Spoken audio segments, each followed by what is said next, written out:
On y est bien. Moi, il fallait que je trouve que j'ai un terrain dans le Berry avec de la pente pour me rappeler un petit peu les montagnes. Mais voilà, c'est chose faite, on a de la pente. Faut juste retaper une maison maintenant et puis après ça sera bon. Et l'endroit il Ça sera sera bien. parfait. Voilà. On est arrivé, on avait déjà nos deux enfants qui étaient plus jeunes, de 3 ans donc. Et oui, bien sûr, c'était vraiment un projet familial. Il y avait un projet agricole. Je dis pas qu'il se réalisera jamais. On se concentre sur les travaux et après, pourquoi pas aller au bout de mon projet. En attendant, de toute façon, moi je transforme la laine de mes brebis. Elles pâturent et elles entretiennent et puis je valorise leur laine. Moi, mon but, c'est plutôt de m'occuper des 9 hectares de manière écologique, naturaliste, donc que les milieux soient le plus diversifiés possible. Et il a fallu tout reprendre. On a laissé quelques bosquets de ronces. On aime bien les ronces quand même, mais il ne faut pas qu'il y en ait trop gros bosquets. On laisse tous les arbres, on en plante pas mal, beaucoup de fruitiers. En même temps, on les entretient, donc on remet en route la taille d'arbres donc de manière comme c'était fait à l'époque en tétard. Tous les 8 ans, 10 ans, on repasse sur les mêmes arbres pour recouper. Donc pour le moment, on est à la première coupe. Ça permet de garder de l'ombrage pour les animaux, de la nourriture pour les animaux, et puis nous, ça nous permet de nous chauffer. Voilà. J'arrive de Martinique, après 35 ans de vie aux Antilles, dont 25 ans sur la mer en tant que pêcheur et aussi navigateur parce que j'avais un voilier.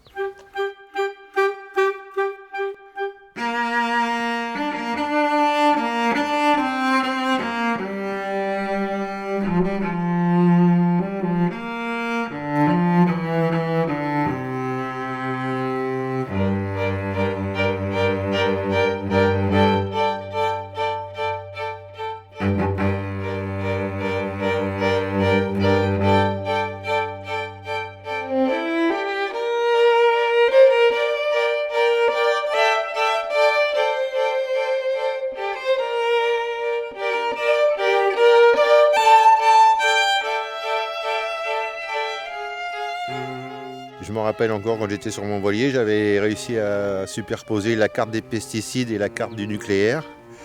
Et à la base, ça m'avait emmené dans la Creuse. Mais mon budget n'était pas assez élevé pour acheter une maison là-bas et un bout de terrain. C'est que c'est un peu plus cher qu'ici. Et finalement, c'est des gens de là-bas qui m'ont dit va chercher dans le sud de l'Indre. Et finalement, j'ai trouvé là. Et j'ai dit banco. Le prix de la maison, ça rentrait dans mon budget. Ça va, je suis bien. Je travaille, je vends quelques légumes et donc un peu de miel, c'était pas prévu non plus dans ma vie. Je m'amuse à produire des légumes et en vendre un peu pour améliorer ma petite retraite.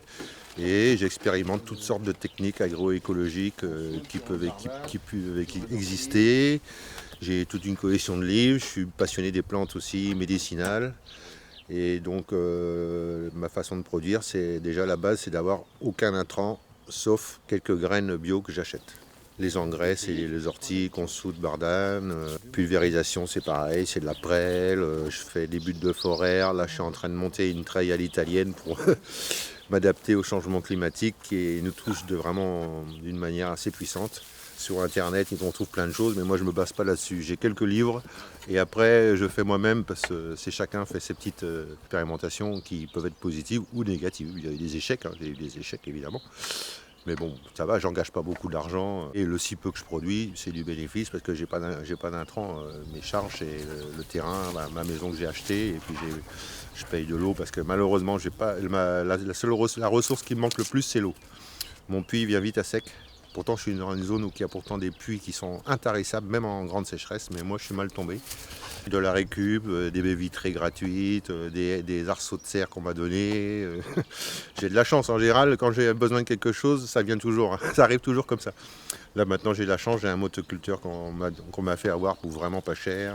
C'est peut-être parce que je suis quelqu'un de correct, gentil, serviable, voilà. C'est peut-être ça qui fait que j'ai cette chance-là.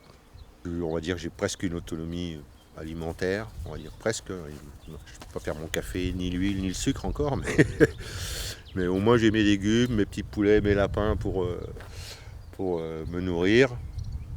Je fais donc mes petits marchés le lundi et le vendredi, ça me suffit, ça me fait voir du monde. Heureusement que j'ai les marchés parce qu'autrement je m'ennuierais un peu.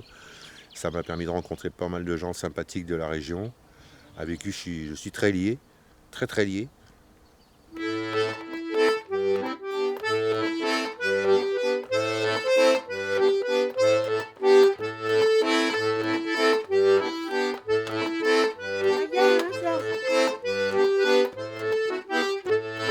C'était au départ une parcelle de 750 mètres carrés, qui nous paraissait, nous Parisiens, quelque chose d'important. Et dessus, il y avait une étable, inhabitable évidemment. On a transformé cette étable au fil des années en maison. On a commencé à planter autour, et puis on a acheté le reste. On a fini de planter. Tous les arbres qui sont là sont des arbres que nous avons plantés. Enfin, c'est ce qui reste, parce qu'il y en a déjà pas mal qui ont disparu. Alors, c'était les années 70. Il y avait un engouement pour la résidence secondaire, la maison à la campagne. Pour avoir un petit coin où on pouvait planter, un peu plus grand qu'en bas de mon HLM, qui faisait 3 mètres sur 2 mètres, et que les voisins m'avaient dit il faut l'entretenir, vu que j'étais une des plus jeunes. Bon, et moi j'ai toujours eu envie de campagne dans ma vie, parce que quand j'étais gosse, après la guerre, on m'a envoyé dans le Berry, dans l'Indre. Et dans un endroit où il y avait un bocage très serré, c'est une campagne qui m'avait bien plu, et j'ai toujours envie de retrouver une campagne comme ça. Et donc on plantait des fleurs, ainsi que sur nos balcons. Et puis voilà, l'envie, puis ma maman aimait beaucoup les jardins aussi. Elle n'en avait pas, mais elle est venue nous aider à faire les premiers jardins. Avant qu'on y habite définitivement, on y passait toutes nos vacances pour aménager la maison, pour s'occuper du jardin qu'on avait commencé à planter, puis aussi pour profiter de ce qui se passait localement, les fêtes, surtout l'été. Les plantes, c'est devenu une passion maintenant, mais au début, je ne connaissais rien du tout. On n'est pas d'accord sur les travaux à entreprendre. Sur le rythme des travaux, sur l'ordre des travaux, on n'est pas toujours d'accord. Non, pas du tout même. Qu'il faut faire venir, monsieur ne souhaite pas. Il fera tout seul. C'est l'homme fort de la famille. Voilà. Donc nous ne sommes pas toujours d'accord. C'est sûr que le matin, quand on sort de la maison, c'est pas la même chose que quand on habitait en ville et qu'on ne voyait que du béton, quoi. Surtout qu'on avait une façade de béton en face de chez nous. Il fallait avoir le regard qui tourne un petit peu pour voir la verdure. Mais là, nous sommes en pleine verdure avec les oiseaux qui chantent. En arrivant ici, j'avais comme projet de planter des arbres et de mettre en pratique l'agriculture sauvage que Fukuoka explique dans un livre qui s'appelle « La révolution dans un brin de paille ». Devant ces 3 hectares, je ne savais pas par quel bout m'y prendre pour faire des petites parcelles et puis pour planter. Et j'ai été visiter un lieu au village des Archers où il y a des fossés qui ont été créés et on voyait les arbres pousser sur les bords de fossés. Je m'étais dit que c'était ça qu'il fallait que je fasse, mais ça impliquait de faire venir une pelleteuse.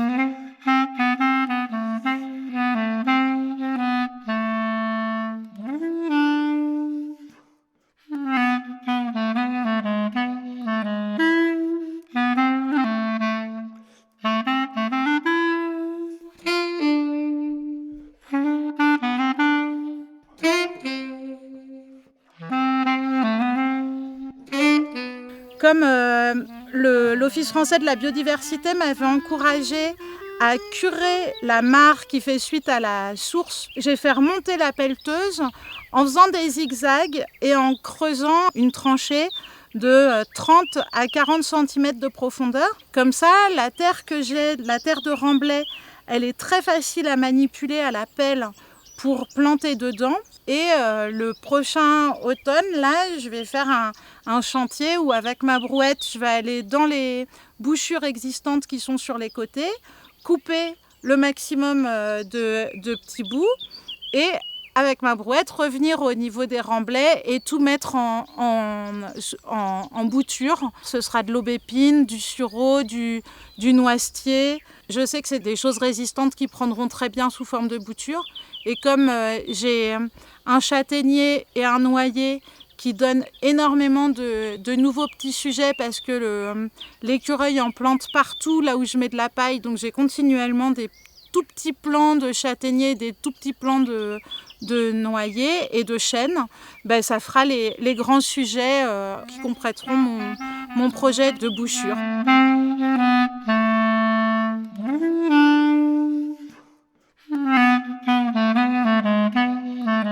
J'ai essayé d'autres optimiser de façon à faire ça de la façon la plus paresseuse possible. Donc si je passe une demi-journée avec mon sécateur et que j'ai pas besoin de travailler la terre, j'ai juste besoin de planter, j'ai l'impression que c'est plutôt une demi-journée super efficace. Enfin voilà, avec 3 allers-retours de brouette, j'ai planté 500 boutures. Là où c'est un projet énorme pour une seule personne, c'est que j'aurais pas assez de toute ma vie pour voir le résultat.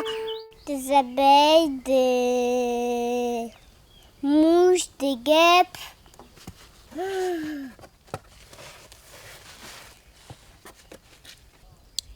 Allez, tire.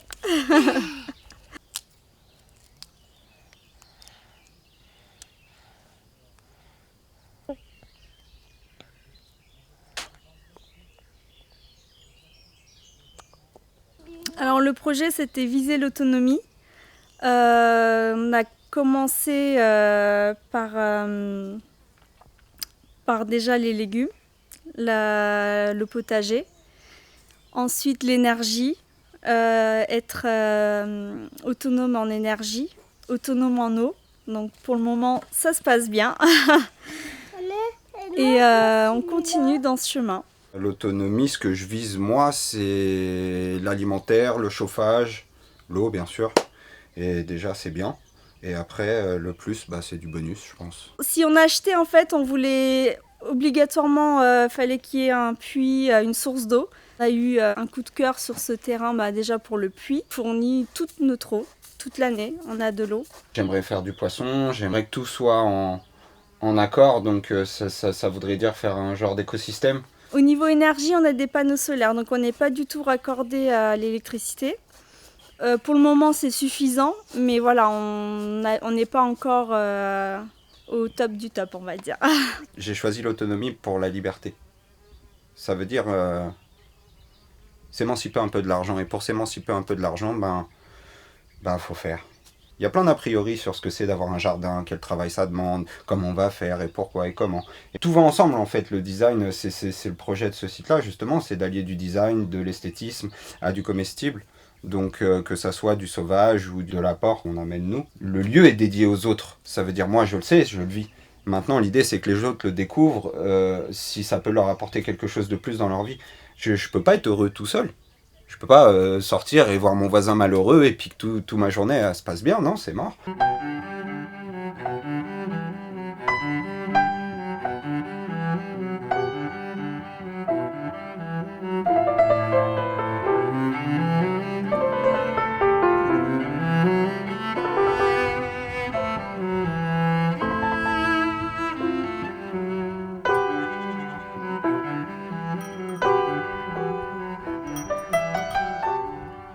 Je me suis greffé au projet de Justine il y a quelques années déjà.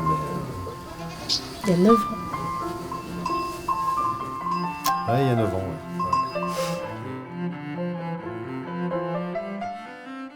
Il faut vivre complètement dans son lieu et puis de toute façon quand on est éleveur, agriculteur ou paysan, je sais pas quoi, mais du coup ça reste un projet de vie en fait, c'est pas juste un travail. Et du coup, ici, c'est encore plus que. Mais après, un lieu comme ça, c'est. On s'en sert le temps qu'on est là, mais faut pas le faire pour soi. Dans tous les cas, quelqu'un sera là après. Maintenir, restaurer ce qui a déjà été fait par d'autres avant, et puis l'améliorer, le modifier, mais tout en respectant quand même le travail d'avant, quoi. Et le lieu, ouais.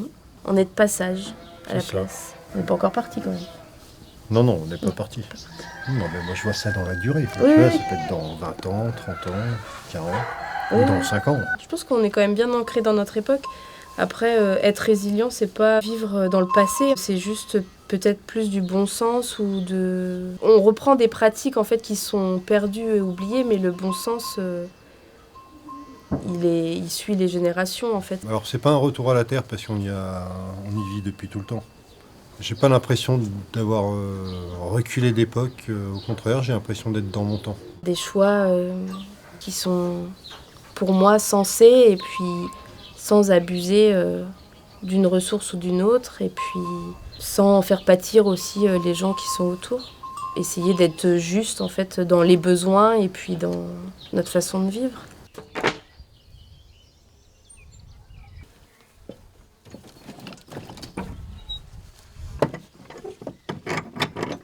Je suis arrivé ici dans le coin en 2016, mais ça fait maintenant 3 ans, donc en 2019, que j'ai pu obtenir toute cette terre-là avec la ferme. Donc ça fait une bonne 3 ans que je suis propriétaire et après j'ai commencé à créer un groupement de gens dans un contexte associatif pour gérer le lieu au niveau de l'activité, au niveau de l'entretien. L'entretien, c'est entre guillemets dans le sens qu'on investit dedans pour laisser la nature faire son travail lui-même. Donc on entretient des petits bouts de terre, des petits bouts de parcelles pour des cultures en maraîcher ou en permaculture ou aussi pour des activités extérieures. Il faut tondre pour pouvoir faire ces activités-là. Mais ça fait peut-être 2% de toutes les terres. Le total, c'est 15 hectares ici à Rézé. Hors de la parcelle où il y a le bâtiment, tout le reste sont donc des prés qui ont été toujours entretenus par des vaches. Et c'est ce qu'on fait aussi actuellement pour une grande partie des terres sont entretenues pas par des vaches, mais par des brebis. On travaille ensemble avec une jeune couple qui est aussi installée à Rézé. Eux, ils entretiennent une partie des terres, ils font le foin et ils nous donnent en échange X nombre de bottes de foin pour que nous pouvons entretenir notre zone permaculture. Donc il n'y a pas notion de l'argent qui entre dans le jeu, c'est vraiment dans cet aspect d'échange, de troc de services, troc de produits et beaucoup d'amour et d'amitié. Coup de cœur. C'est le coup de cœur, l'envie de retour au vert. C'est l'envie de nature vraiment, d'intimité aussi, besoin de retourner aux choses essentielles tout simplement. De partager avec la nature chaque jour et d'en tirer profit et de se sentir bien, au calme, serein. Et c'était ça qu'on avait vraiment envie. Un projet de couple, oui, complètement. Bien avant Covid et finalement qui a été interrompu par cette période et puis qui a repris tout de suite et on a trouvé l'endroit qui nous correspondait. Rezé, c'est vrai qu'il y a encore toutes les bouchures, etc. Donc c'est un endroit bien préservé. Et puis avec cette façon de vivre à l'ancienne, en fait, moi c'était vraiment l'image que j'en avais en visitant ici, en voyant les choses où la nature elle avait repris ses droits finalement et où on s'est dit on peut investir ce lieu et exploiter ce qu'on a dans notre tête et aller de l'avant, tout simplement.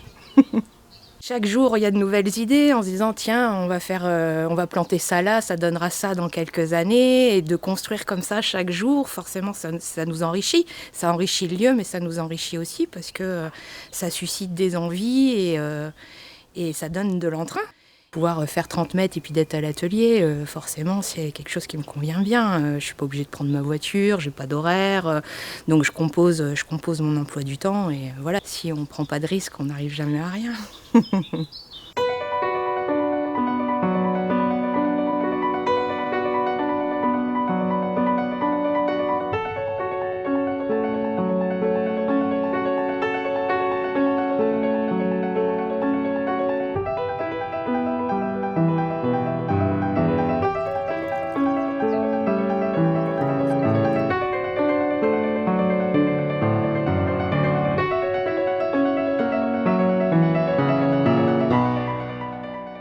C'est vrai qu'on s'est dit que c'était un lieu, vraiment un futur lieu de vie plutôt chouette. Il y avait un peu tous les critères qu'on recherchait. Donc c'était assez génial. De l'eau, des bâtiments pour pouvoir avoir plein de projets. Et puis le terrain était magnifique, donc c'était parfait avec de l'eau, une rivière. La terre était belle. On avait été une dizaine de lieux, voire plus, en Creuse, dans l'Allier. Un peu partout. On ne recherchait pas forcément un endroit en particulier, mais c'était plutôt le lieu de vie qui nous donnerait envie de s'installer et c'était ici. On visitait avec notre camion à l'époque et donc on faisait toujours une petite visite et puis là on a passé 5 heures sur le lieu à visiter. L'agent immobilière était assez surprise et puis on est reparti, on est revenu 2 heures plus tard pour revisiter le jardin. On s'est rapidement projeté en se disant que c'était vraiment un lieu parfait pour nous, pour le projet de vie qu'on avait pouvoir mettre en place ce dont on rêvait, quoi. Depuis qu'on s'est rencontrés avec Tom, Tom avait ce projet de s'installer en maraîchage. Moi, c'est venu un peu plus tard, mais on a fait mûrir le projet ensemble et donc il y a eu bien 4 bonnes années avant qu'on s'installe là, mais une fois que c'était là, on a tout fait pour que ça puisse se mettre en place et c'est chouette de voir comme ça a avancé depuis, donc on est heureux. Avant de s'installer en maraîchage, on savait que ça allait être impactant, on va dire, au niveau du temps et de ce qu'on allait devoir fournir comme travail sur le lieu. Du coup, on s'est permis de partir 1 an à travers l'Europe en camion. Et avant ça, on était à Lille. Moi, je faisais barman et Zoé était employée dans un hôtel. On sait aussi qu'on a des envies de découvrir toujours de nouvelles choses. Et du coup, pourquoi pas, d'ici quelques temps, une fois qu'on aura mis le maximum de choses en place, pouvoir laisser le lieu un peu en jachère et pouvoir s'évader un petit peu pendant quelques temps. Voyager quelques mois, laisser pailler pendant l'hiver et revenir plein d'énergie pour repartir pour une nouvelle saison. Ça peut être chouette.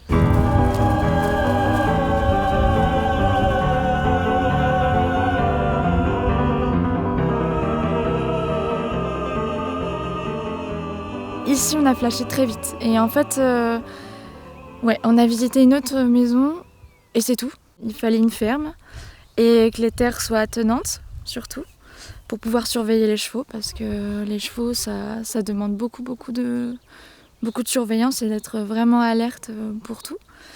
Et on voulait à peu près 10 hectares pour commencer et du coup, on a trouvé ici. Les haies étaient préservées, que la prairie soit de bonne qualité et en pente tout autour de la ferme. Donc nous, ça nous offre d'un côté un très bon point de vue sur tout, mais aussi c'est un intérêt pour les chevaux, parce qu'avec le système d'hébergement qu'on met en place pour eux, la pente, ça permet de les muscler tout en douceur. Pour moi, c'était vraiment l'idéal.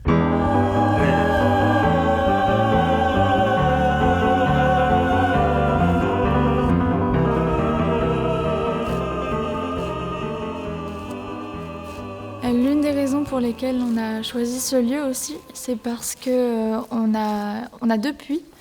Et quand on a visité la maison, le puits au centre de la cour, en plein mois d'août, était plein jusqu'à 1 mètre du sol à peu près. Donc c'était vraiment un bon indicateur de la présence d'eau sur le terrain.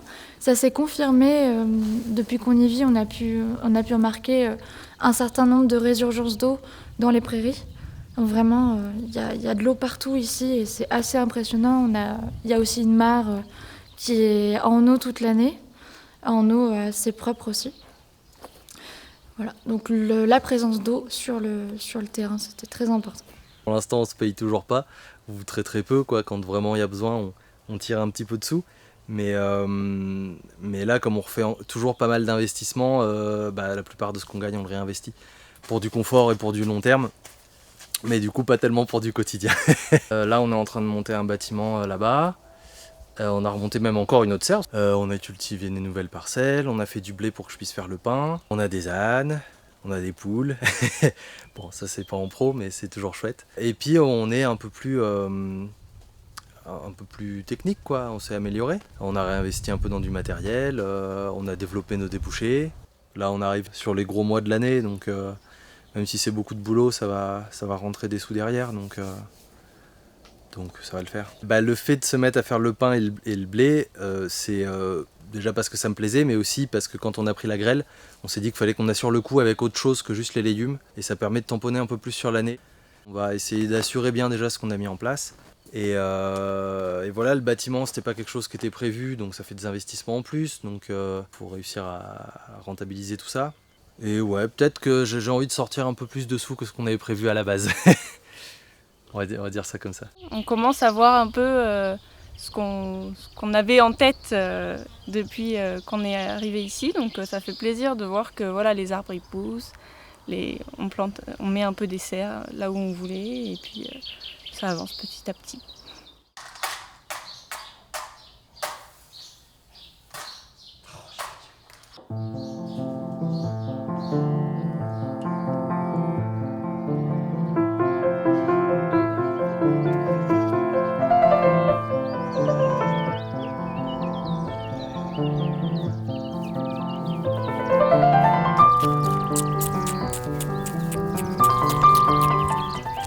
Ce lieu est aménagé pour les enfants dans l'idée de leur laisser un maximum d'autonomie et de liberté d'action. On a des animaux, donc c'est des animaux de réforme d'un éleveur, donc pour que ces animaux aient une retraite plus paisible ici.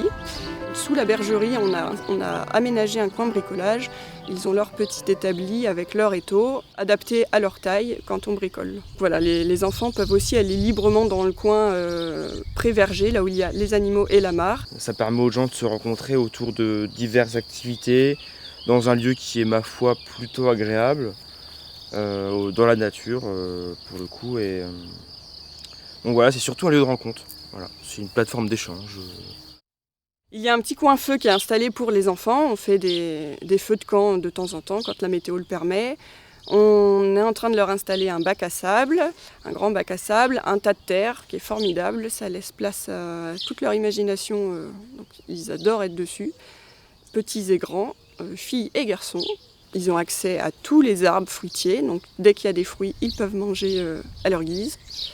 Il y a la mare aussi, qui a été créée, il y a 2 ans maintenant. On a des habitants dedans, on a pas mal de grenouilles, libellules, demoiselles. Donc c'est un paradis pour les enfants. On y va avec des boîtes loupes, des épuisettes. C'est l'aventure pour eux quand on est là-bas. Voilà. Ouais, c'est un peu comme une place publique, mais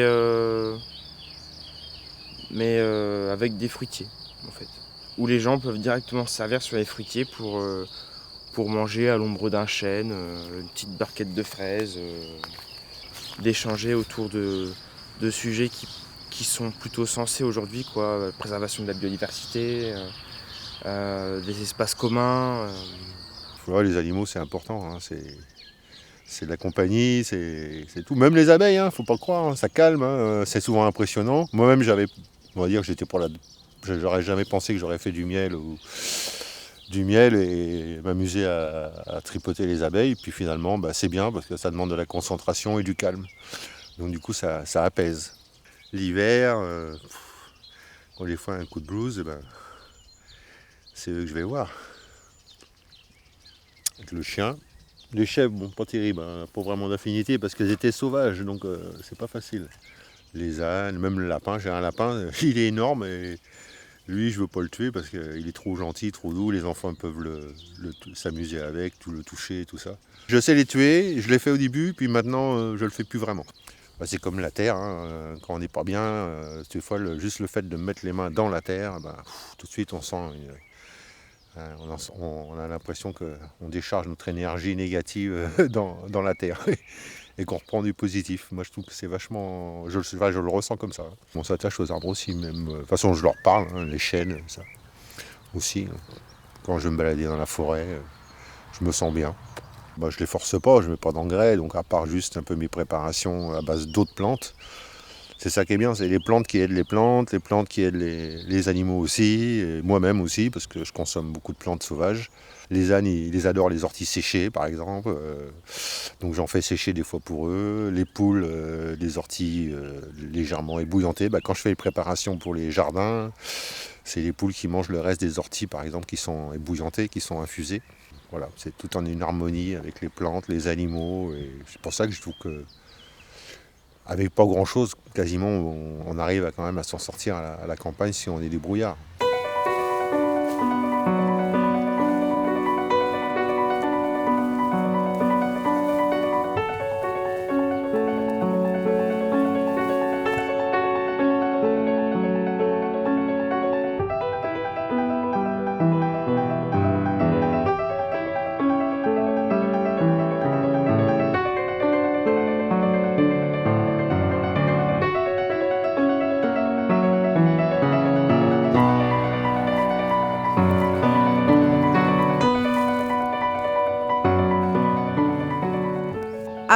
C'est mes enfants.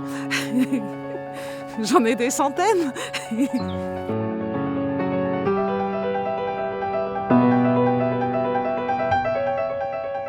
est de plus en plus attaché aux plantes parce que ça fait plaisir de les voir s'épanouir, de voir tout ce qu'ils apportent, comme humidité, comme insectes, comme pollinisateurs, comme oiseaux qui sont contents de les voir arriver, qui sont contents d'en profiter. Et si jamais il y a un échec et qu'il y a un arbre qui meurt, c'est qu'il n'était pas à la bonne place, qu'il y avait quelque chose qui ne collait pas pour lui, on n'est pas forcément responsable. Et contrairement aux enfants, il y en a plein d'autres et du coup on se remet assez facilement.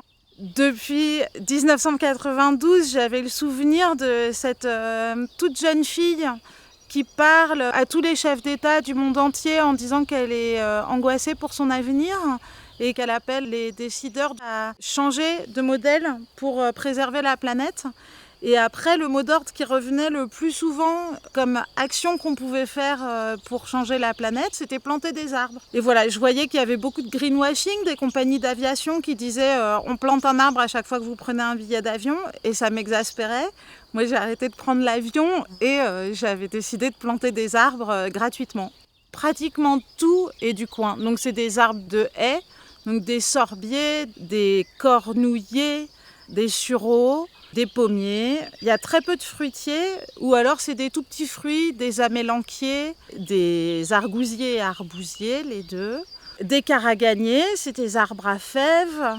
Et après, moi, j'ai choisi plein de variétés de seringas et de spirées et de millepertuis parce que c'est des arbustes très mellifères. Quand je suis arrivée, je voulais faire que des boutures et reproduire les arbres qui étaient déjà ici. Et donc la variété, c'est ce que la nature offrait là autour de nous. Les arbres d'exception, c'est comme le luxe. C'est quelque chose à quoi il est plus sain de renoncer. Avoir un arbre ultra précieux, qui est tout seul, qui est isolé, à quel titre il aurait un statut particulier alors qu'il n'apporte pas forcément plus que tous ceux qui apportent des fleurs, des racines comestibles, des abris tout particuliers pour telle chenille ou tel mésange.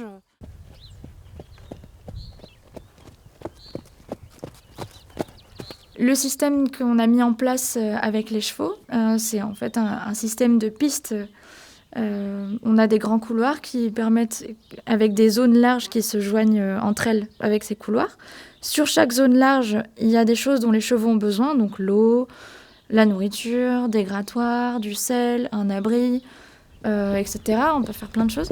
Ce système-là fait que les chevaux sont obligés de bouger pour aller chercher ce dont ils ont besoin. Et du coup, nos prairies sont saines et elles sont pas abîmées par les chevaux. Si vous laissez des chevaux dans un pré tout le temps, le sol va être complètement tassé au bout d'un moment et puis vous allez avoir tout un tas de plantes, on peut dire indésirables, qui vont sortir, en tout cas qui ne seront pas consommables même par eux.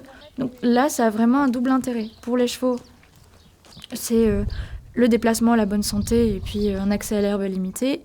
Et pour les prairies, c'est leur préservation, tout simplement.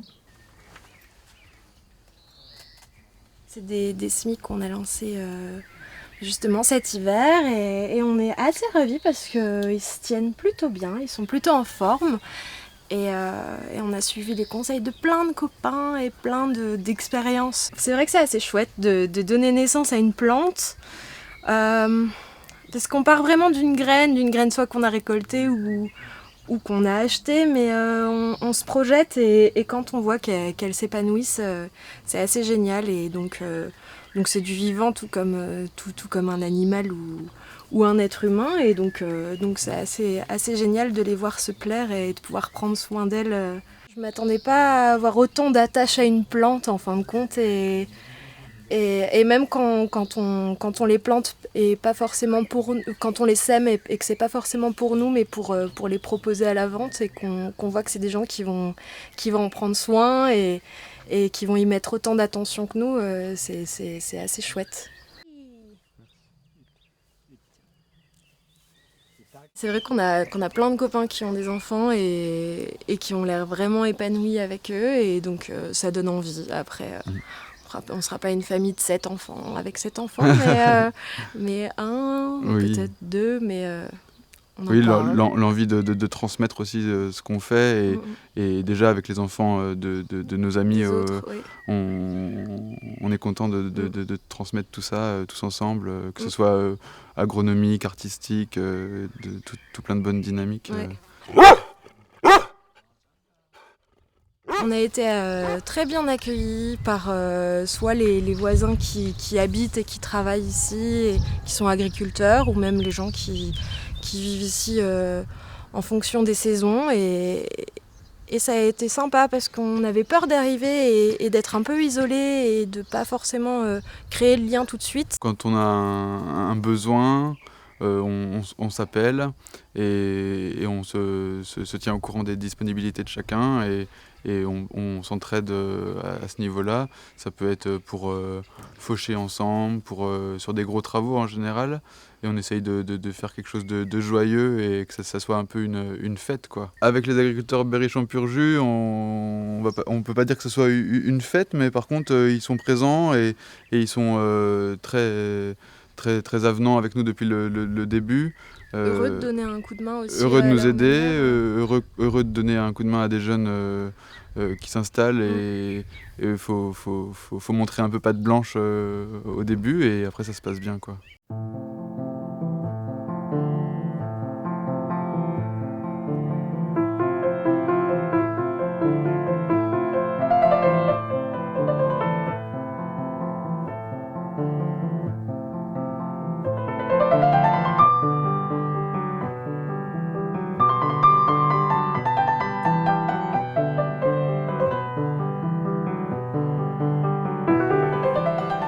Dès le début, c'était le projet à mon mari. J'ai décidé de m'adapter aussi et de participer à son projet. Au début, c'était difficile parce que j'étais pas du tout habituée à la vie de campagne. Donc j'ai eu des moments difficiles, mais là ça me plaît beaucoup, jardiner, parce que du coup c'est moi qui m'occupe de tout ce qui est plantation, les semis, tout ça c'est moi. Donc c'est quelque chose qui me plaît énormément, que j'ai découvert parce que j'ai jamais jardiné de ma vie avant ça. Aïché, ouais, c'est une citadine pure et dure, c'est quelqu'un que j'ai connu en ville, qui pouvait pas se passer de la ville, qui... Mais Covid a beaucoup aidé, hein. Les situations ont beaucoup aidé aussi. Ça veut dire que j'ai toujours, moi, voulu ça, depuis qu'elle me connaît, je parle de ça, du concept, de l'échange, du partage, de la vie, comment je la conçois. Bon, c'était abstrait pour elle, et bon, on a fini par acheter ce terrain, on a choisi le lieu géographique par rapport au prix, hein, on va pas se mentir. Voir les plantes pousser, pouvoir les cueillir, les manger tout frais. Du coup, je m'y attache dès que c'est abîmé ou que quelqu'un passe avec une tondeuse dessus, c'est une catastrophe pour moi. J'ai même pleuré parce qu'on avait abîmé des plants. Après, voilà, c'est comme mes bébés, quoi. Elle a eu du mal avec l'autonomie au début, mais c'est une courageuse. Aïché, elle a quand même persévéré, je pense, par amour, hein, on va pas se mentir, l'amour, ça aide beaucoup. Et elle a passé beaucoup de choses et aujourd'hui, elle ne peut plus passer 2 jours en ville sans avoir envie de venir là. Jamais j'avais touché une plante de ma vie et depuis 2 ans, là, c'est ce que j'aime faire le plus. Alors ouais, c'est une galère, l'eau, on est autonome, faut la pomper dans le puits, il y a des gestions de la vie de tous les jours qui pourraient s'apparenter à c'est dur, c'est chiant, ces trucs, et en fait, on rigole. En fait, à chaque fois qu'il y a un truc, je pense que tu vois de quoi je parle. C'est la vie, voilà, la vie. J'avais rencontré une dame tout au début qui m'avait donné des conseils, qui m'avait appris pas mal de choses. Et puis après, j'apprends toute seule avec des vidéos, des tutos, j'apprends toute seule. Il m'aide un peu aussi, mais plus les semis, les plantations, c'est plus mon domaine à moi. Lui, il fait plus le bricolage, les constructions. C'est comme l'histoire du poêle, tu vois, je ne l'aurais pas réalisé sans mon voisin. Il a passé 2 jours dessus gratuitement, il fait de la métallurgie. Bah ouais, l'entraide, ça fonctionne, l'échange, ça fonctionne, enlever la monétisation, ça fonctionne, enlever la quantification, ça fonctionne. Ça devient un paradis et puis... quand on a acheté, c'était que des ronces en fait, et on a fait tout ça en 2 ans, c'est notre paradis. Toutes ces barrières que les gens se posent et voudraient t'imposer à toi aussi, mais non, ça marchera pas, mais non, c'est pas possible, mais non, si, mais non, ça, mais non, truc. Et tout le temps, de toute façon, depuis 14 ans. Ça veut dire c'est un schéma que j'essaie de pas répercuter sur ma fille. Ça veut dire, je lui explique que tout est possible. Alors c'est compliqué, parce qu'à 4 ans, il faudrait pas qu'elle aille faire un truc de fou non plus. Mais je veux dire, voilà, il n'y a pas de limite. La limite, c'est ce qu'on est capable de... Donc essayer de comprendre. On fait école à la maison et elle évolue très très bien. On n'a eu que des avis favorables. Donc tout se passe bien. Oui. Voilà, après c'est beaucoup de jardinage avec elle. On lui apprend à semer, à la plante du début jusqu'à la fin en fait. Elle aime beaucoup aussi jardiner, planter. Du coup, elle participe à tout avec moi. Hein, ma petite, hein?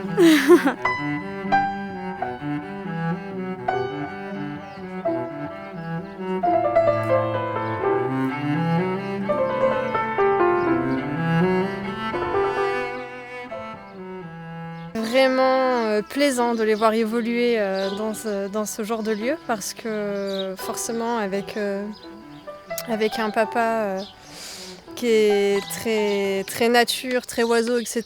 Et eux sont très curieux, donc du coup ils apprennent plein de choses tous les jours et ils sont vraiment déjà dans le respect du vivant, autant de nos animaux domestiques que des animaux sauvages, que de l'insecte, du petit insecte qu'ils vont plutôt observer qu'elle est écrasée. Oui.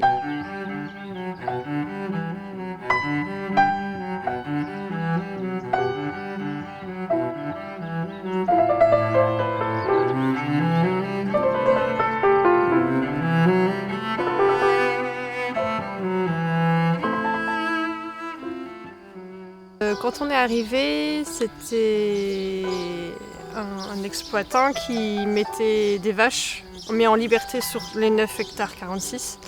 Et il y en avait une quinzaine de charolaises et c'était bien mangé, quoi, un peu trop mangé. La mare, elles avaient accès à la mare pour boire, etc. Donc c'était bien pollué, ouais, par les vaches, etc. Il n'y avait pas de vie, il n'y avait pas de grenouilles, pas de libellules, pas d'hirondelles. Et quand on est arrivé avec nos brebis et en faisant notre système de rotation au niveau du pâturage, petit à petit, mais très rapidement, on a eu les premières grenouilles, les premières libellules et les hirondelles au bout d'un an qui sont arrivées avec les brebis qui ont apporté les insectes, etc. Donc on a vraiment vu l'évolution au fur et à mesure des années et c'était très intéressant.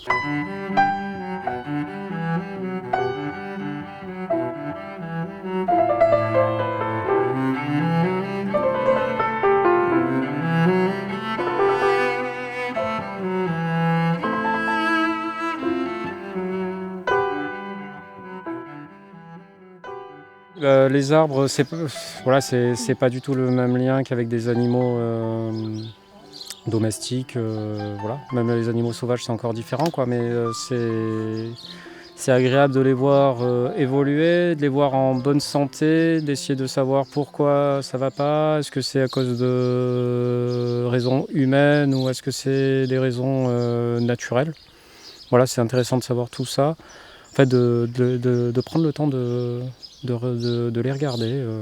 Comme on vit dehors, on a toujours le nez sur la nature et on observe des choses qui bougent, des plantes par exemple qui occupaient des tout petits espaces à une époque et qui maintenant deviennent des plantes envahissantes.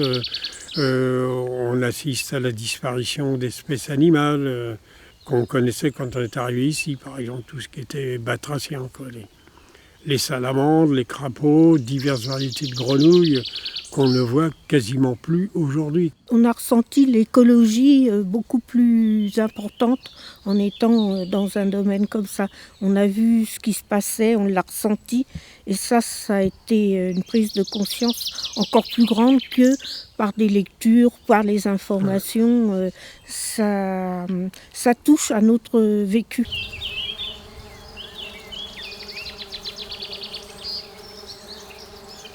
On vit le dérèglement climatique en direct parce qu'on a perdu un certain nombre d'arbres qui sont liés aux excès de dérèglement climatique. On a connu une époque où ici c'était très humide, tout ce qu'on plantait ça prenait très vite, ça poussait, ça prenait de l'ampleur très rapidement, on n'en est plus là aujourd'hui. Il y a les problèmes de l'eau qu'on essaye de gérer, en essayant de récupérer le maximum d'eau de pluie, ce qui est toujours insuffisant d'ailleurs, surtout quand il y a des grandes périodes de sécheresse comme on a connu ces dernières années, pendant le printemps et l'été, voire l'automne même.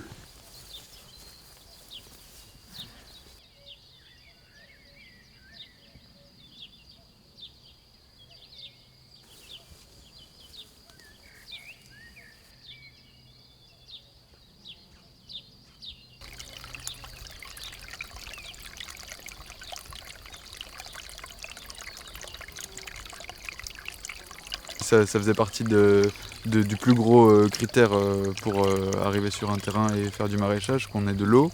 Et il s'avère que sur ce terrain, du coup, il y a plusieurs zones humides, affleurantes, et deux puits qui avaient été du coup bien pensés par l'ancien agriculteur qui était ici, qui avait du coup prévu une pompe avec des puisards qui étaient peu profond pour pas épuiser le stock en eau. Et en plus de ça, on a du coup un super rue qui est en eau toute l'année, qu'on laisse en sauvage pour favoriser au maximum la faune et la flore. On a la chance de croiser de jolis hérissons, de jolis lézards verts et on a de jolis carapes dorés dans le jardin. Des chevreuils qui passent leur temps un peu à se balader ici et qu'on peut observer depuis la pépinière là-haut. Donc c'est assez génial. Un peu de sangliers aussi, mais les sangliers on les voit peu, ils circulent surtout la nuit pour venir boire justement dans le petit rue qu'il y a là. Quand on est arrivé, on voulait faire de ce lieu un lieu de soins pour les animaux, pour les gens, pour nous aussi. Hein. Et c'est ce qu'on a trouvé ici. On se sent, au bout d'un moment, on se sent régénéré en fait par le paysage, la diversité du lieu. On peut se promener dans la forêt, on peut descendre le long d'une colline.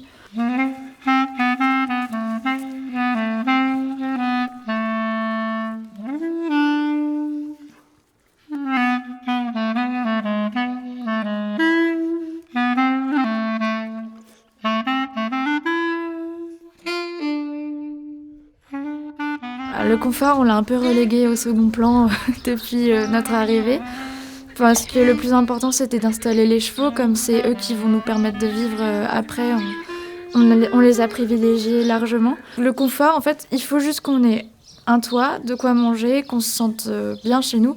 On n'a pas besoin, après, d'avoir... on veut pas du luxe, hein, juste se sentir bien.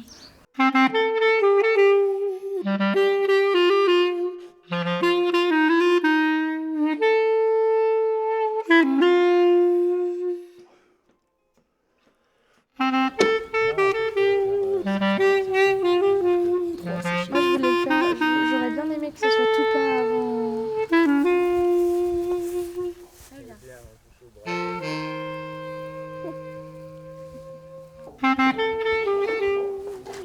Enfin, ils voient par notre travail en fait que c'est certes un beau cadre, mais que c'est pas toujours facile. Hein.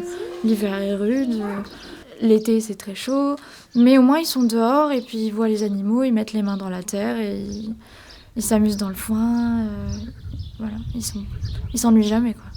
Chaque matin, je me lève avec plaisir parce que je sais que la vie va m'apporter beaucoup de choses pour me faire apprendre des choses. Et si on regarde la vie comme ça ne peut être que positif, quoi.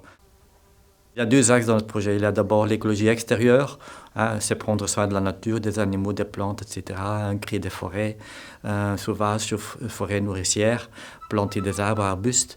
Mais le deuxième axe, c'est l'écologie intérieure. Hein. Et ça, c'est vraiment un travail sur soi. On demande à chacun qui s'investit dans le projet de faire ce travail. Ça veut dire que ne pas prendre que le temps pour observer l'extérieur, tout ce qui se pousse autour de nous, mais aussi qu'est-ce qui se pousse en nous. Et pourquoi est-ce que parfois je ne me sens pas bien dans mon corps, qu'est-ce qui me dérange.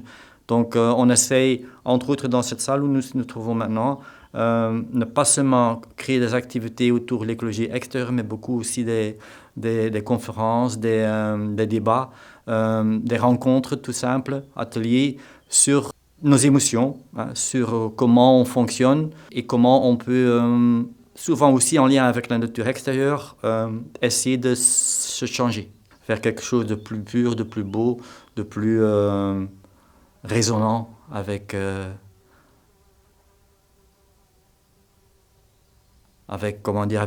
joie de vivre.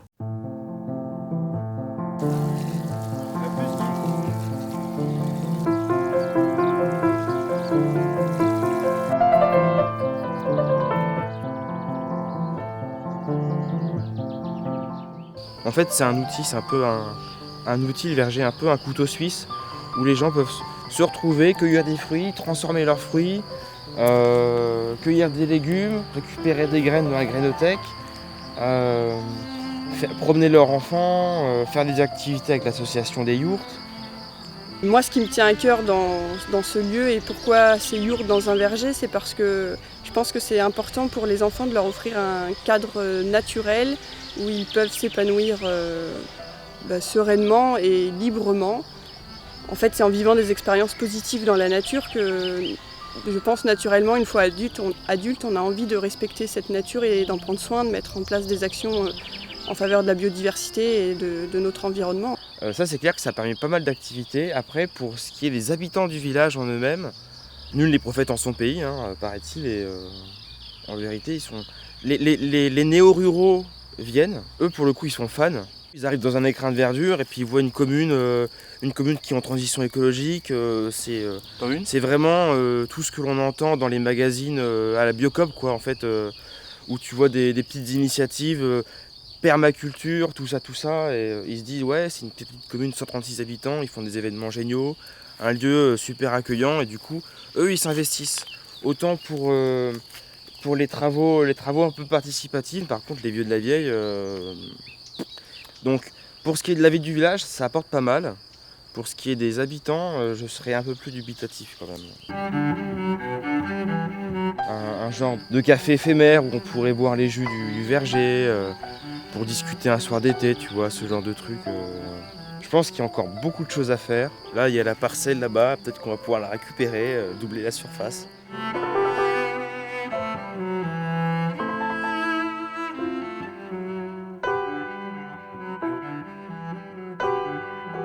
C'est surtout les liens humains qu'on veut valoriser ici.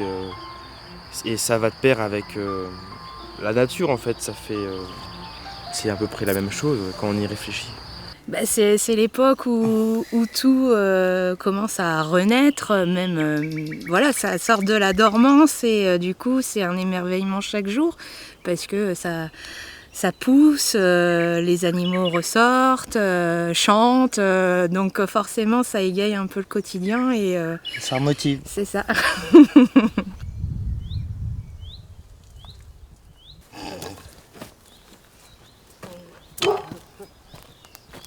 Sango. C'est en décalage par là. Ouais, mais toi, il faut que tu te décales aussi un peu. Comme ça?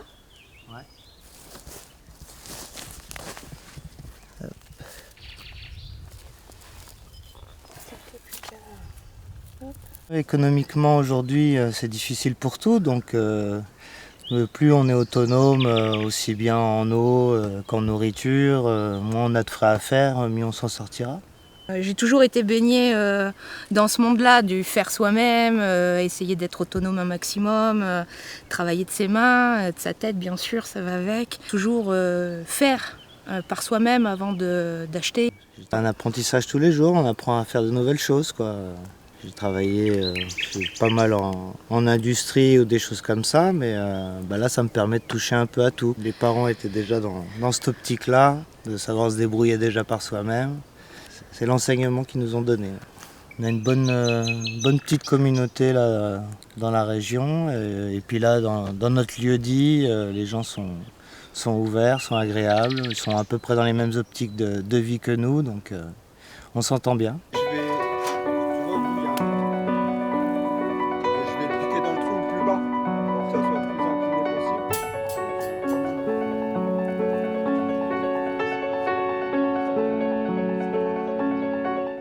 fait comprendre que dans la marge de notre projet, voilà, on serait seul, que voilà, les berrichons ils sont durs à atteindre, ils sont durs à ci, ils sont durs à ça. Alors je sais pas trop, mais c'est pas ce que nous on a vécu. Nous on s'est fait un bon entourage où il y a beaucoup d'entraide, beaucoup d'échanges, où voilà, on a été accueillis chaleureusement.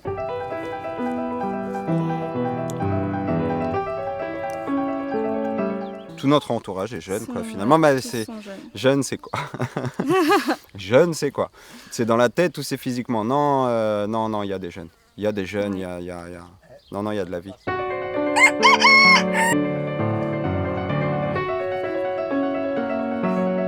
On a fait connaissance avec un jeune couple aussi, avec un enfant du même âge que notre fille, donc on s'entend super bien. Avec tous les voisins, on s'entend bien, on n'a pas eu de problème.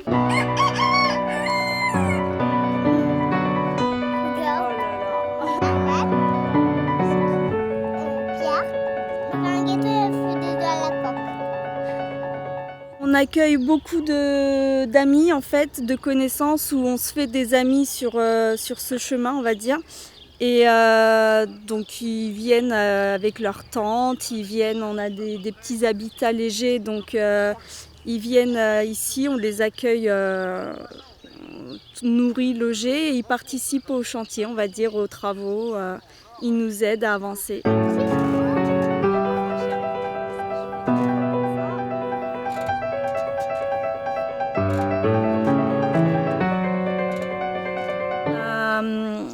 Quelques associations et des points relais, on va dire, pour des enfants. Où on y va une fois par semaine, ou après on a des activités avec une association à Saint-Vite. On a participé, la petite elle était épanouie, elle a adoré, elle s'est fait plein de copines. Il y a certaines, il n'y en a pas énormément, c'est vrai qu'on voudrait en avoir plus que ça, mais il y en a quand même.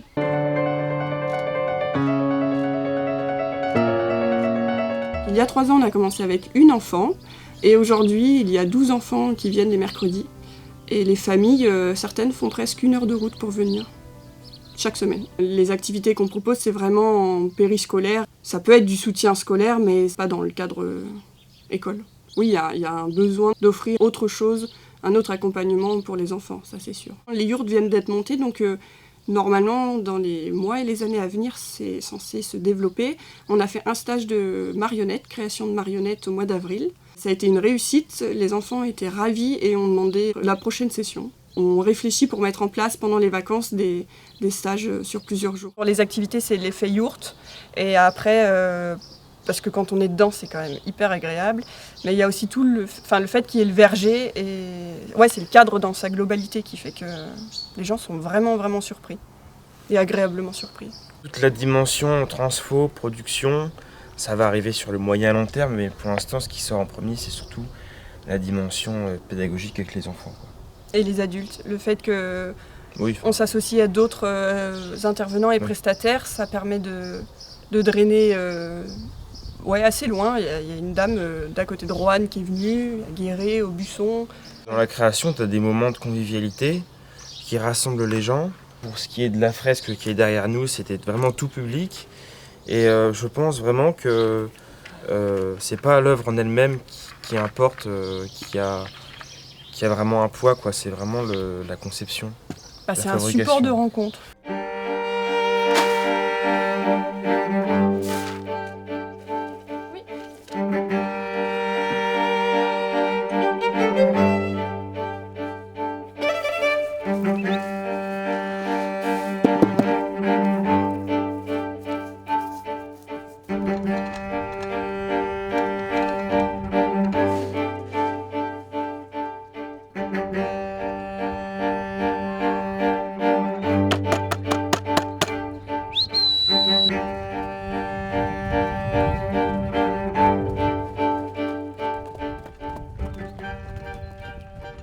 Quand on est arrivé ici, un des points très importants, c'était aussi le voisinage. On a eu la chance, lors d'une de nos visites, de rencontrer notre voisin et d'avoir un vrai coup de cœur pour lui. Là, actuellement, il y a de moins en moins de solidarité entre les paysans à cause de la course au foncier, à cause de la course à la PAC. Et on avait vraiment peur, nous, de se retrouver enclavés dans une petite guerre de territoire, comme il y en a beaucoup malheureusement aujourd'hui. Et en fait, c'est pas le cas. On a un voisin qui nous dit jamais bonjour quand on le croise depuis qu'on est arrivé, mais nous, on croit en la paysannerie, et pour nous, la paysannerie, il y a aussi cet aspect de communauté à retrouver, d'entraide. Didier, notre voisin, il nous aide très régulièrement. On espère pouvoir lui rendre l'appareil un jour. On n'est pas juste dans un lieu fermé, il y a des gens autour de nous. Et en fait, leurs décisions nous impactent directement et inversement. Donc c'est quand même mieux de s'entendre, de bien s'entendre.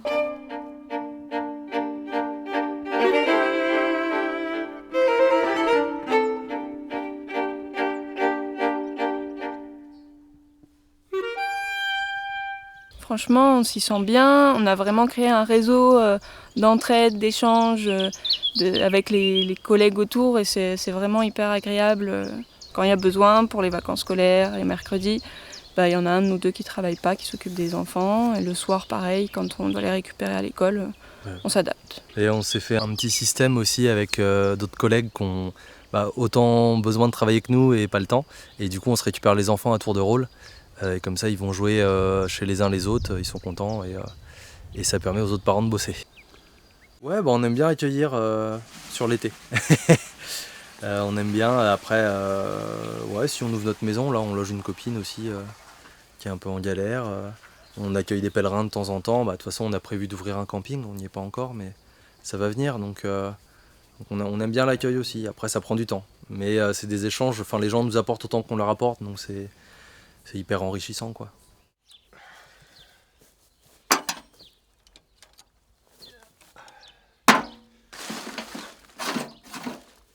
Ici, dans le Berry, donc déjà la vie est moins chère, et puis c'est quand même l'abondance. L'abondance de générosité des gens, et l'abondance de la nature, des dons de la nature, tout ce qu'on peut consommer dans la nature. Moi je dis c'est l'abondance ici. Il y a plein de gens en plus qui ont des arbres et qui récoltent pas, et qui nous empêchent pas, si on demande, de ramasser des noix, des pommes, tout ça. Donc le voisin me donne de la paille, il me donne du fumier, et tous les ans il me donne au moins 400 kilos de blé gratuitement.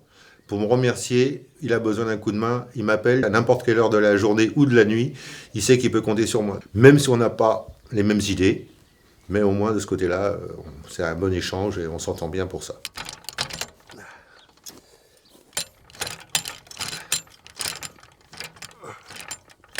Ça se passe pas trop mal. Le problème, c'est que déjà en 5 ans, j'ai déjà remarqué une différence.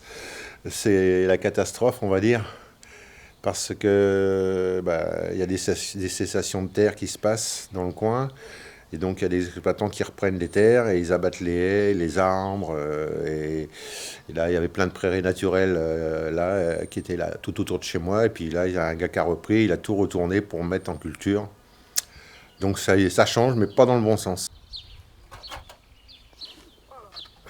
Il y a un peu de tiraillement avec le maire, avec qui je suis en bon terme avec lui, mais des fois, il sait que je me mets en colère quand je vois des haies qui sont détruites, et je lui envoie les vidéos, les photos, les vidéos, ou quand il y a des choses qui ne sont pas normales.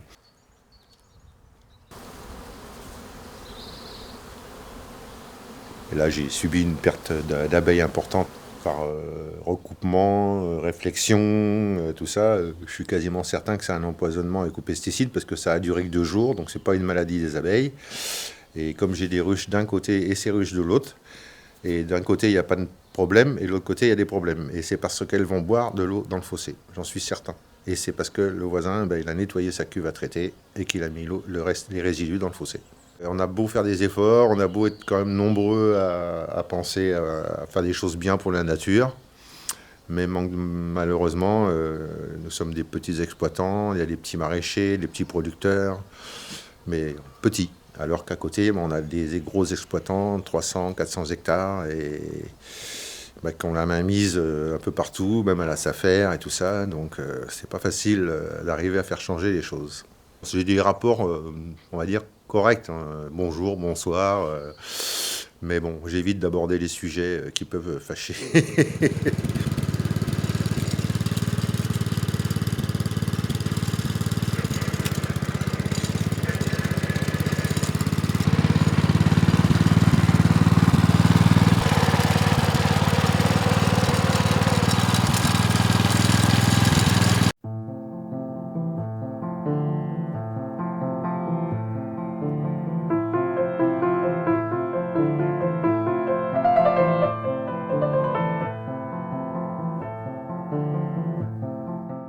On sait que c'est un îlot de 9 hectares qui sera préservé. avec une évolution positive. Voilà. Donc c'est déjà ça. On est un peu excentré, après Mais quand même, on y va régulièrement, on les voit souvent, ça fait du bien de voir des gens avec qui les mêmes pensent, idées, qui pensent quand même à peu près pareil, qui sont un peu dans la même en optique, général que et nous. voilà, c'est bien, ça fait du bien. On dit bonjour, après on n'a pas du tout les mêmes, on n'a pas d'affinité forcément parce qu'on n'a pas du tout les mêmes façons de faire que la plupart des agriculteurs ici. Moi j'entretiens juste de l'espace, je le fais vivre. Françoise un peu plus parce qu'au moins elle transforme de la laine. Après pour le moment il ne se passe pas grand chose d'autre au niveau agricole, après dans quelques années oui, mais voilà. Donc on n'a pas du tout les mêmes façons de faire, les mêmes pratiques, donc la même façon ça a de du voir. mal à passer quand même. On est un peu considérés comme des marginaux, donc voilà. Mais c'est pas grave. On sait ce qu'on est, donc ça ne nous pose pas de problème.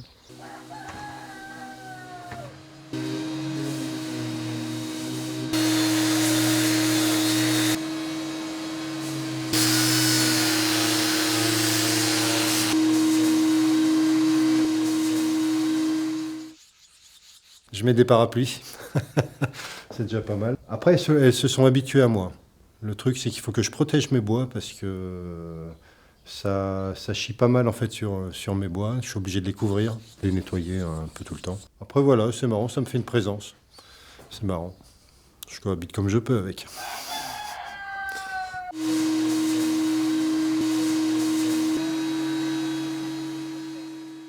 Ça c'était un choix en fait aussi personnel du coup d'être dans du bâti ancien. On a été toute petite sensibilisée au patrimoine et puis j'aime les vieilles pierres, j'aime l'isolement, j'aime voilà, la vie qu'il y a en fait dans ces bâtiments-là qu'on n'a pas quand on est dans un hangar, une bergerie en tôle par exemple.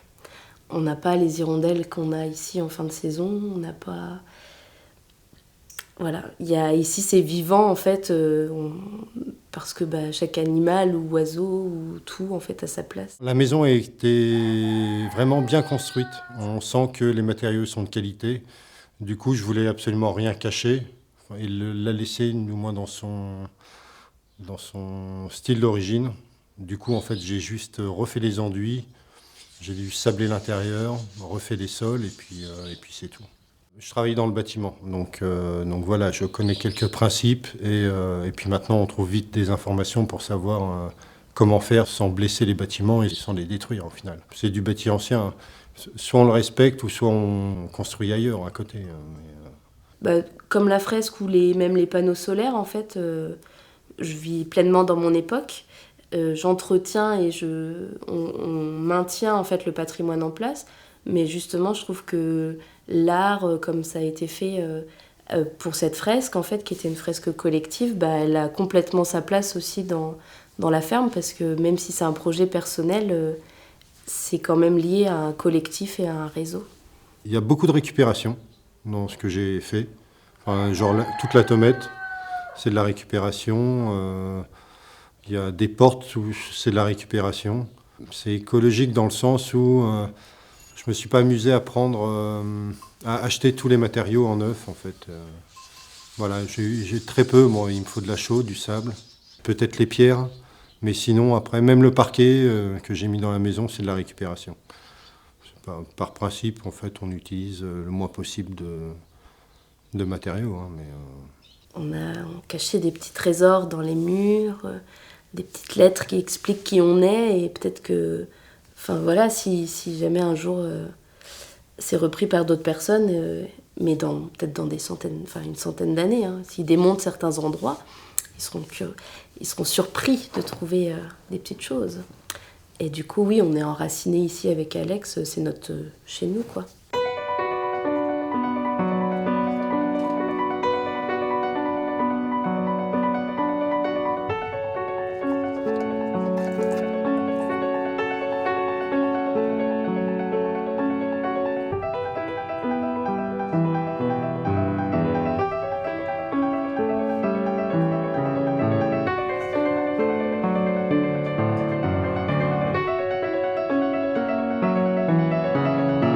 Voilà, c'est ça ma vie en fait, c'est toujours créer, avancer dans un monde de couleurs, voilà, même si il y a beaucoup d'embûches, que c'est pas toujours très simple, mais on essaye d'avancer dans ce sens-là.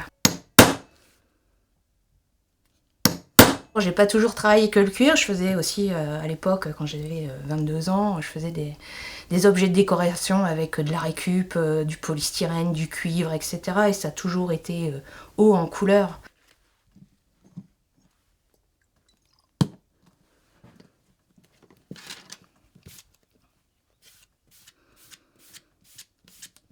C'est toujours plein de folie, de couleurs, voilà, peu importe la saison, il y a toujours une rehausse en couleurs pour faire sourire, parce que c'est important.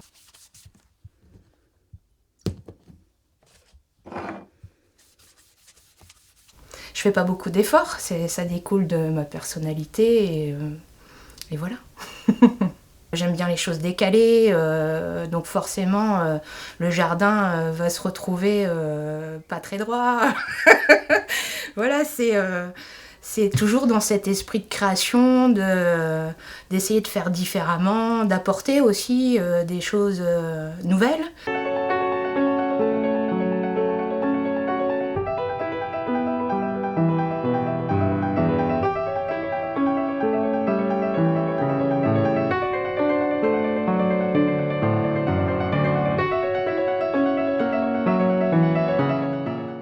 Dans 20 ans, il y aura du coup des haies partout sur notre terrain. Les arbres, ils auront bien poussé, donc ça permettra qu'ils nous protègent mieux de la sécheresse, mieux du vent, et on sera bien. Du coup, on aura fini l'installation, on va dire, et du coup, on sera plus en routine, mais ce sera chouette. On aura une belle mare aussi, avec plein de vie. Enfin, on espère. J'aimerais qu'on vive dans une petite forêt, notre petit cocon entouré d'arbres, ce serait super. On aime construire. Donc quand on finit un truc, on part sur autre chose. Et puis, le maraîchage pour les légumes, les plants au printemps, le pain avec les cultures de blé, le camping en devenir. Et c'est déjà pas mal. Voilà. Et puis l'année prochaine, du coup, je vais commencer à me former pour la traction animale, pour qu'on se passe de notre tracteur. On fait déjà une bonne partie à la main, on s'en sert peu du tracteur. Finalement, on voulait faire vraiment toute petite échelle, et puis c'est pas très pratique à l'usage, donc voilà, on adapte, mais il n'y a pas de grosses modifications par rapport à ce qu'on avait prévu. Mais de toute façon, si on veut pouvoir en vivre, il faut quand même qu'on ait une quantité suffisante pour pouvoir commercialiser, quoi.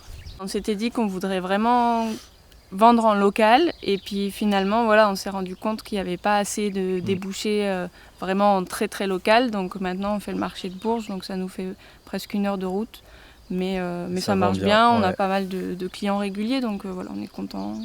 Tout en continuant quand même des paniers en local, et puis à la fromagerie on met toujours des légumes toutes les semaines et du pain.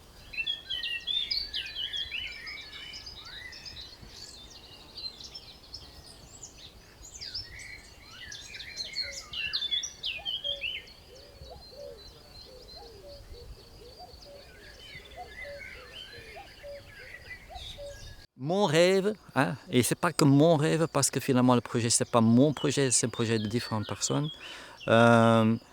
L'espoir est de créer ici vraiment un écolieu qui n'est pas seulement un lieu d'activité que c'est maintenant, mais vraiment un lieu d'habitat avec des gens qui ont un bon cœur pour la nature, pour l'environnement, pour les animaux, et qui veulent pour une partie intégrer cette vision que nous on a maintenant, en respectant aussi l'environnement par des habitats légers, hein, pour ne pas ancrer tout dans la terre, parce qu'autrement on revient un peu dans les systèmes qu'on veut quelque part ne pas du tout copier. Les adultes de demain sont aujourd'hui des enfants. Donc il faut quelque part, ça c'est notre idée, accompagner les enfants, leur laisser se développer d'une façon plus naturelle qu'actuellement dans les systèmes scolaires classiques, pour qu'ils gardent ce lien avec la nature, avec le vivant. Un des moyens qu'on va essayer d'intégrer là-dedans, c'est l'idée de créer une école alternative. Le projet qu'on voudrait entamer ici sur le niveau écologique n'est pas vraiment soutenu par les voisins, même loin, parce qu'on est quand même assez isolé ici sur ces 15 hectares de terre. On essaie de garder le lien avec les gens en prenant part aux activités du village, hein, parce qu'heureusement il y a pour l'instant encore un bar associatif à Rezé qui organise quand même pas mal d'activités et ainsi ça crée le lien. Même s'il y a sur le plan idéologique parfois des désaccords, au moment qu'il y a des festivités ou des activités, ça se dissout dans un sens pendant ce temps-là. On fait des balles, des fêtes, des booms. On accueille des pèlerins de Saint-Jacques. Et puis à terme, on aimerait vraiment que ce qu'on appelle le four à pain en face, la petite boulangerie, ça soit un petit gîte ou une chambre d'hôte. Voilà. Mais vu qu'à chaque fois, on héberge des gens, du coup, on ne peut pas avancer dans les travaux.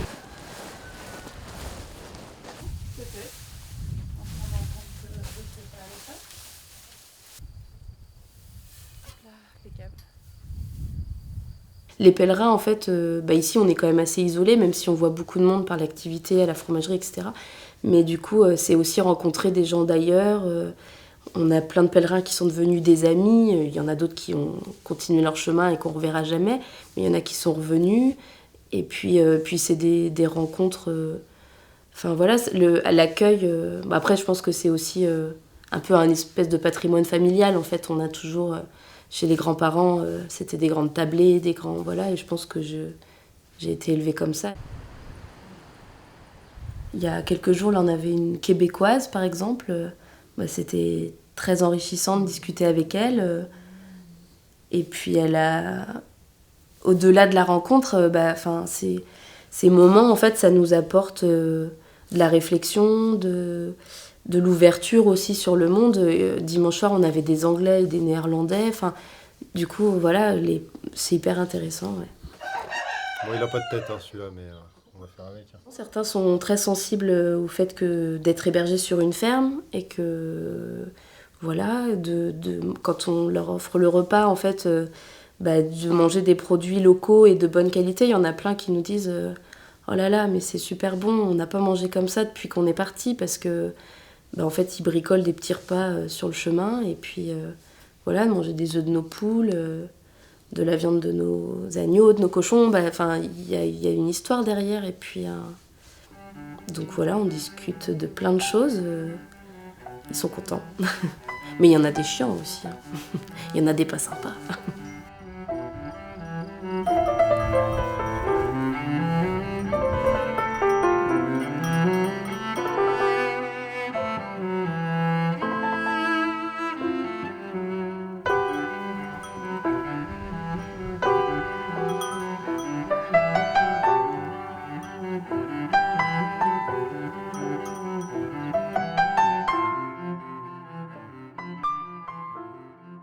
On fait du pain et on fait des pizzas avec les copains. Et... On a appris à s'en servir grâce au savoir de mon grand-père. Il était trop heureux de partager ça. Ça lui a fait remonter plein de souvenirs. On a envie que le monde change. On est nombreux à avoir envie que le monde change. Je pense qu'il a déjà commencé à changer. Ouais, et c'est possible. Et pour ça, il faut qu'on soit tous ensemble et unis. Il faut que les gens soient formés et que chacun partage son savoir-faire pour pouvoir faire en sorte que chacun puisse accéder à une forme d'autonomie, soit individuelle, soit en groupe. Et aujourd'hui, on se rend compte qu'il y a énormément de propositions ici, que ce soit dans le Cher ou en Creuse, qui nous font du bien et qui font du bien à tout le monde. d'avoir tous ces copains qui ont envie de faire ça ensemble, ça donne une force et ça donne d'autres envies qu'on n'aurait pas forcément eu que tous les deux. De plus en plus de copains qui dans le coin, depuis 2 ans qu'on est arrivé, qui sont eux artisans, artistes, et je pense oui qu'on peut faire bien et beau.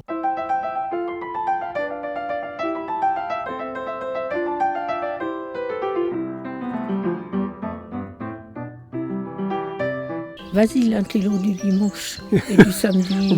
Les valeurs, c'est d'abord l'attachement à la nature, hein. Ça c'est clair.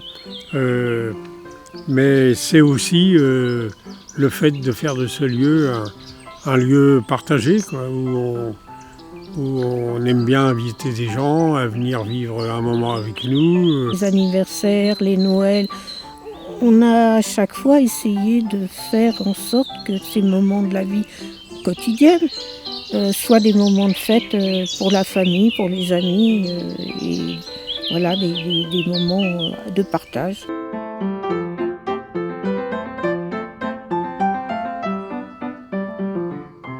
Nos enfants respectifs, ils ont tous les deux un jardin.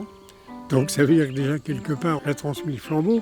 Quand on a acheté cette bâtisse et qu'on avait ce petit espace autour, toute la famille est venue camper parce qu'on est issu d'une famille où personne n'avait de bien. On était les premiers à avoir un bien, aussi modeste soit-il.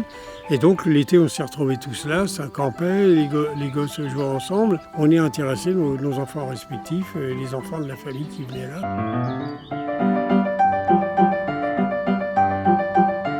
On a toujours été des gens engagés. Des gens engagés, c'est pas comment dirais-je, qu'une démarche individuelle, c'est qu'on a envie d'être avec d'autres, de partager avec d'autres des projets, des combats, voilà quoi, ça vient beaucoup de là.